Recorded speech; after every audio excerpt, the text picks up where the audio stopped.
Någonstans i Sverige bor Nathalie med sin 4-åriga dotter. Förra året fick hon starta ett helt nytt liv på en ort där hon tidigare inte kände någon. Till en början bodde hon och hennes dotter hos en kvinnojour. Hon fick skyddade personuppgifter och så småningom ett eget boende på hemlig adress. Han har slått mig tidigare. Han har misshandlat mig psykiskt och fysiskt, och han har även utövat våld framför mitt barn eller vårt barn då. Hon har fått vara med om väldigt mycket. Efter en lång kamp har Nathalie nu fått ensam vårdnad om sitt barn med umgängesrätt för pappan. Umgänget har skett under omfattande säkerhetsarrangemang.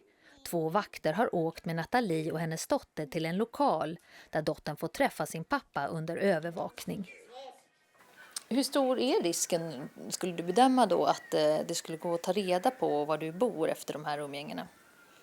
Den är stor. Vill en person verkligen få tag på någon så gör den allt för att få tag på den. Och Nathalie är inte ensam om sin oro. Flera föräldrar har hört av sig till TV4 och är kritiska till att de måste lämna sina barn till den andra föräldern som de är rädd för. I Sverige finns det ingen rätt till umgänge för föräldrar. Det är bara barn som har rätt till umgänge, och det ska vara till barnens bästa. Och då kan man ju börja tänka och fundera på att om det krävs särskilda säkerhetsarrangemang kring ett umgänge, är det verkligen till barnets bästa?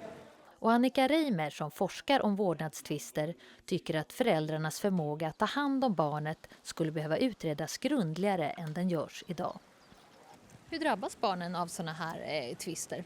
Ja, när man läser utredningarna så säger de ju att de är rädda, att de måste passa på sig och att de har ont i magen. Alltså det är tusentals barn varenda fredag som har ont i magen och känner sig oroliga för att de ska åka på ett umgänge som de inte vill.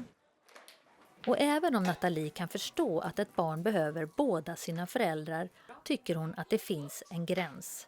Är en förälder kriminell, är en förälder i dåligt skick, missbruk eller annat som vi har problem med, då är inte den förälder kapabel till att vara förälder, för den kan ju inte ens ta hand om sig själv.